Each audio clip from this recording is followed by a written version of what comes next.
ಒಂದ್ ಕಡೆ ಎಲ್ಲೋ ಒಬ್ಬ ಹುಡುಗ ಹುಟ್ಟುತ್ತಾನೆ, ಒಂದ್ ಕಡೆ ಒಂದು ಕೋಣ ಹುಟ್ಟುತ್ತೆ. ಅವರಿಬ್ರು ಆಕಸ್ಮಿಕವಾಗಿ ಜೊತೆ ಆದ್ರೆ ಒಂದು ಟ್ರಾವೆಲ್ ಶುರುವಾಗುತ್ತೆ. ಆ ಟ್ರಾವೆಲ್ ಒಂದು ನಿಗೂಢವಾದ ಪ್ರಪಂಚದ ತರ ಕಾಣಿಸುತ್ತೆ ಅಂತ ಒಟ್ಟಾರೆ ಟೀಸರ್ ಅಲ್ಲಿ ಹೇಳಿಕೊಂಡಿರೋ ವಿಷಯ. ನಮ್ ಕಥೆನೂ ಎಕ್ಸಾಕ್ಟ್ಲಿ ಅದೇ ಪಾಯಿಂಟ್ ಇಂದಾನೆ ಶುರುವಾಗುತ್ತೆ. ಯಾವುದೋ ಒಂದು ಊರಲ್ಲಿ ಹುಟ್ಟೋ ಒಬ್ಬ ಹುಡುಗ, ಯಾವುದೋ ಒಂದು ಊರಲ್ಲಿ ಹುಟ್ಟೋ ಒಂದು ಕೋಣ ಆಕಸ್ಮಿಕವಾಗಿ ಪರಿಚಯ ಸ್ನೇಹಿತರಾಗ್ತಾರ. ಆದ್ರೆ ಅವ್ರ ಜರ್ನಿ ಶುರುವಾಗುತ್ತಾ, ಜರ್ನಿ ಶುರುವಾದ್ರೆ ಎಲ್ಲಿವರೆಗೂ ಟ್ರಾವೆಲ್ ಆಗುತ್ತೆ, ಆ ಜರ್ನಿ ಯಾವ ತರ ಟ್ರಾವೆಲ್ ಆಗುತ್ತೆ ಅಂತ ಅನ್ನೋದೇ ನಮ್ ಕತೆ. ಸೊ ಹಾಗಾಗಿ ಸೋಮನಾಥನ ಕತೆ ಶುರುವಾಗುವ ಜಾಗದಲ್ಲಿ ಮಾತ್ರ ಇರುತ್ತೆ. ಅದು ಕುಲ್ಕುಂದ ಅಂತ ಒಂದು ಊರಿನ ಹೆಸರು.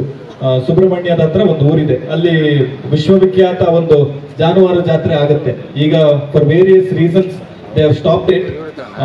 ಬಟ್ ತುಂಬಾ ವರ್ಷಗಳ ಕಾಲ ತಾರಕಾಸುರ ಅನ್ನೋ ರಾಕ್ಷಸನ್ನ ಕೊಂದು ಸುಬ್ರಹ್ಮಣ್ಯ ಆ ಜಾಗನ ಹಸುವಿನ ಸಗಣಿಯಿಂದ ತೊಳಿತಾನೆ ಅಂತ ಅನ್ನೋದು ಪುರಾಣ.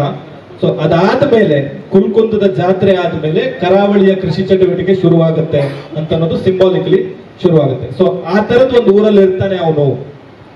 ಅಂದ್ರೆ ಇಡೀ ಕರಾವಳಿಗೆ ಅವರು ಕಂಬಳದ ಕೋಣಗಳನ್ನ ಕಳಿಸ್ತಾರೆ, ಕಳಿಸ್ತಾರೆ, ಬೆಳೆಸ್ತಾರೆ ಅಂತನೋ ಒಂದ್ ಜಾಗದಿಂದ ಶುರುವಾಗುತ್ತೆ ಕತೆ. ಸೊ ಹಾಗಾಗಿ ಅದು ಕತೆ ಶುರುವಾಗೋ ಜಾಗದಲ್ಲಿ ಮಾತ್ರ ಇರುತ್ತೆ, ಜರ್ನಿ ಜೊತೆ ಕಂಟಿನ್ಯೂ ಆಗಲ್ಲ.